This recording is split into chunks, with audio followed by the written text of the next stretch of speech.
आज मैं आप लोगों को बताऊंगा यूक्लिड विभाजन एल्गोरिथम से संबंधित प्रश्न। मैं आपको बता दूं कि ये प्रश्न जो आपको क्लास 10th के एग्जाम में आएगा। तो चलिए देखते हैं कि इस तरह के सवाल को किस तरह से सॉल्व करेंगे। फर्स्ट आपका सवाल दिया हुआ कि 135 और 225। तो इस तरह का सवाल जब भी आपके पास आएगा तो आप क्या करेंगे, जो सबसे कम यानी कि मान लीजिए यूक्लिड विभाजन एल्गोरिथम से संबंधित प्रश्न जो होता है उसमें आपको HCF निकालना होता है। आपको कहा देगा क्वेश्चन में कि यूक्लिड विभाजन एल्गोरिथम से संबंधित प्रश्न का यूक्लिड विभाजन एल्गोरिथम का प्रयोग करके जो है निम्न सवालों का HCF निकाले। इस तरह से आपके पास क्वेश्चंस आएंगे।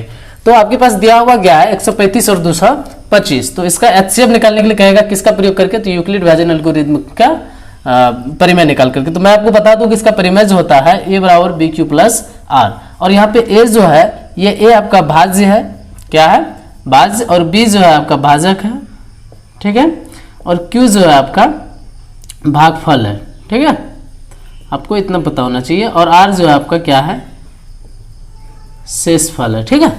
तो आपको इतना पता होना चाहिए कि A आपका क्या है, तो भाज्य है, B आपका भाजक है, Q आपका हो गया भागफल, और R आपका क्या है, शेषफल है। तो चलिए देखते हैं कि फर्स्ट क्वेश्चन को हम लोग कैसे सॉल्व करेंगे। तो पहले आप क्या करेंगे, सिंपल जो सवाल दिया हुआ है उस सवाल को आप पहले भाग करके देख लीजिए, सॉरी मसा निकाल के उसका देख लीजिए। जैसे 135 और 225 है तो 135 और 225 का जो है मसा आप निकालेंगे तो ये एक बार में आ जाएगा, और ये आप लगाएंगे 135, या 0 बच जाएगा, फिर 12 में से 3 जाएगा तो 9, ये 1 बना हुआ है तो 1 में 1 गया तो खत्म। तो फिर यहाँ कितना 135 है, फिर ये एक बार में आएगा तो 90, घट के बचेगा 5, और यहाँ पे 4, फिर 45 जो है 90 को 2 बार में काट देगा तो 45 दुना 90 हो गया, ये खत्म हो गया। तो HCF निकालने का जो यानी मौसा निकालने का जो रूल होता है, जब तक आपका शेषफल 0 ना आ जाए तब तक इसको इस प्रोसेस से जो है आगे बढ़ाते जाते हैं। तो अब आपको करना क्या है कि अभी हमने आपसे क्या कहा कि ये जो है दिया हुआ, ठीक है, तो इसमें आपको A, B, Q और R का यूज करके निकालना पड़ेगा। तो ये जिसमें भाग दिया जाता है वो आपका क्या होता है, भाज्य होता है। भाज्य करने का मतलब वो क्या हो गया, A हो गया, और जिससे भाग दिया जाता है, जैसे भाग किससे दिया जा रहा है 135 से, तो 135 से भाग दे रहा है तो ये आपका किसका काम करेगा, भाजक का। तो भाजक को हम लोग किससे क्या लिखते हैं, B लिखते हैं। और आपका भागफल जो है यहाँ पे Q जो है आपका, है ना, यहाँ पे जो आया ये आपका क्या हो जाएगा, Q हो जाएगा, और नीचे जो आपका बच गया वो क्या हो जाएगा, R। कहने का मतलब आपको ये प्रोसेस समझना पड़ेगा अच्छी तरह से। ये प्रोसेस में आपको क्या करना है कि आपको ये चारों मान को पहचानने के लिए आना चाहिए। फर्स्ट आपको जिसमें भाग दे रहे हैं, ठीक है, वो भाज्य होगा, जिससे भाग दे रहे हैं वो भाजक होगा, और भाग देने के बाद यहाँ पे जितना आएगा वो भागफल होगा, और नीचे जो बच जाता है वो आपका शेषफल होता है। तो सिंपली आप इसको क्या कर देंगे, इस तरह से मान यहाँ से उठा के यहाँ बैठा देना है। बिल्कुल ईजी है, आप लोग ध्यान से समझिए इसको। तो पहले हम लोग लिखेंगे चूंकि यूक्लिड विभाजन प्रमेयिका लिखिए या एल्गोरिथम लिखिए, दोनों एक ही बात है, प्रमेयिका से। तो आप क्या जानते हैं, A बराबर BQ प्लस R। कहने का मतलब A जो है आपका, यहाँ पे देखिए A आपका कितना है तो 225, तो A के सामने आप 225 बैठा दीजिए, बराबर B आपका कितना है तो 135 B और Q के बीच गुना का संबंध है तो गुना का चिन्ह दीजिए आप। Q का वैल्यू कितना है 1 प्लस R आपका यानी कि शेषफल, तो शेषफल यहाँ पे आपको कितना दिख रहा है 90। तो फर्स्ट काम हो गया, यानी कि हमने यहाँ पे जो मान निकाला उस मान को यहाँ पे क्या करा, बैठा दिया। अब अगला प्रोसेस जो आप करेंगे, अगला फिर आपको यहाँ देखना है इस वाला में कि आपका A का काम कौन करेगा, जिसमें भाग दे रहे हैं, जिससे भाग दे रहे हैं वो B, यहाँ पे जो आ गया वो Q, नीचे वाला जो हो गया वो R। तो इस तरह से आपको समझ में आया कि यहाँ पे A का वैल्यू जो है 135 हो गया, B का वैल्यू जो है कितना हो जाएगा 90, और Q का वैल्यू 1 और R का वैल्यू कितना हो जाएगा 45। तो चलिए हम लोग फिर करते हैं, A के सामने A का वैल्यू बैठाएंगे 135 बराबर B के सामने B का वैल्यू 90 गुना Q के सामने देखिए आपका कितना है 1 प्लस R यानी कि R के सामने आपका कितना है तो 45। आपको ये पैटर्न जैसे ही समझ में आ जाएगा तो ये सवाल जो है आपको बिल्कुल इजी लगने लग जाएगा। अब फिर आप इसमें भी वही प्रोसेस देखिए, ये आपका A हो जाएगा, ये B, ठीक है, ये Q, और नीचे वाला जो आपका बच गया वो क्या हो जाएगा R हो जाएगा। तो यहाँ भी आप A के सामने A का वैल्यू बैठा दीजिए, कितना हो जाएगा 90, फिर बराबर B का वैल्यू 45 गुना Q का वैल्यू 2 है, और R यानी कि 0। तो जब भी आपका इस तरह के सवाल जब भी आप बनाएंगे तो आपका जहाँ पे R जो है 0 हो जाएगा, क्या हो जाएगा 0।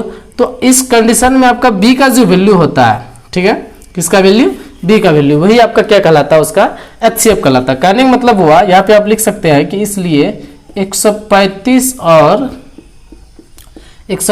और 225 का HCF बराबर कितना हो जाएगा आपका 45। यही आपका क्या हो गया आंसर। मैं उम्मीद करता हूं कि ये सवाल आपको अच्छी तरह से समझ में आए होंगे।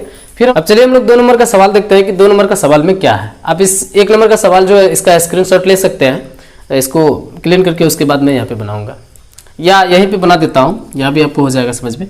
तो अब 2 नंबर का सवाल जो है यहाँ भी फर्स्ट आपको वैसे ही सेटिंग करना है, लिखना है चूंकि यूक्लिड विभाजन एल्गोरिथम से, यूक्लिड विभाजन एल्गोरिथम या प्रमेयिका लिखिए, प्रमेयिका से। अब क्या जानते हैं a बराबर बी क्यू प्लस आर। अभी हमने यहाँ पे भाग देकर के रखा हुआ है, तो a का जो वैल्यू होगा वो क्या हो जाएगा, ये b ये हो जाएगा, q ये हो जाएगा और r ये हो जाएगा। जैसे आपको ये पैटर्न समझ में आता है तो आपको सवाल बनाना बिल्कुल ही ईजी हो जाएगा। तो a का वैल्यू यहाँ पे कितना है 867 बराबर b का वैल्यू कितना है तो 255 गुना q का वैल्यू कितना है तो 3, फिर प्लस r यानी कि शेषफल आपका कितना दिया हुआ 102। फिर अगला वाले में यहाँ भी आप वही काम करेंगे, तो ये a हो गया, ये b, ये q, ये आपका r हो जाएगा। तो a का वैल्यू आपका 255, b का वैल्यू आपका 102, q का वैल्यू 2 प्लस r यानी कि 51। फिर यहाँ पे आपका a का वैल्यू कितना हो जाएगा 102 इस वाले में, b का वैल्यू 51 गुना यहाँ पे 2, फिर प्लस शेषफल आपका 0 हो गया। तो अभी हमने आपको कहा कि जब शेषफल 0 हो जाता है तो इस कंडीशन में आपका b का मान ही जो है उसका क्या कहलाता है, HCF कहलाता है। तो इस तरह से आप लिख सकते हैं कि इसलिए कितना है सवाल यहाँ पे दिया हुआ कि 867 और है ना 867 और 255 का HCF बराबर जो आपका कितना निकल गया 51। तो आप दोनों सवाल को थोड़ा गौर से देखिए कि सवाल में आपको कोई भी परिवर्तन, कोई भी चेंजेस नहीं लग रहा है, यानी कि दोनों सेम ही है, सिर्फ इसमें वैल्यू अलग अलग है। इसमें 135 और इसमें 225 है, और इसमें कितना है 867 और 255। इसमें आपको एक बात का ध्यान रखना होगा, जो नंबर पहले दिया हुआ है उसी नंबर से भाग देना जरूरी नहीं है। आपको जो छोटा नंबर है उस छोटा नंबर को जब बड़ा नंबर में भाग करेंगे, तो इस तरह से आप ये भाग करके पहले देख लीजिएगा, उसके बाद इसे आप जो है ऐसे यूक्लिड विभाजन प्रमेयिका में आसानी से सेटिंग करके आप जो है HCF निकाल सकते हो। तो आपको जो एग्जाम में जो आप बनाएंगे, एग्जाम में बनाने वक्त आपको क्या करना है, ये वाला भाग शो करने का जरूरी नहीं है, डायरेक्ट आप इसको जो है इसको कहीं रफ कर लेना है, रफ करने के बाद डायरेक्ट इसको आप सेटिंग कर दीजिएगा, ठीक है। तो मैं आपको बता दूं कि ये क्लास 10th में जो है 2 नंबर में पूछा जाता है। अगर आप लोगों को वीडियो पसंद आए तो वीडियो को लाइक शेयर सब्सक्राइब जरूर कर ले, और मिलते हैं बहुत जल्द अगले वीडियो में। तब तक के लिए धन्यवाद।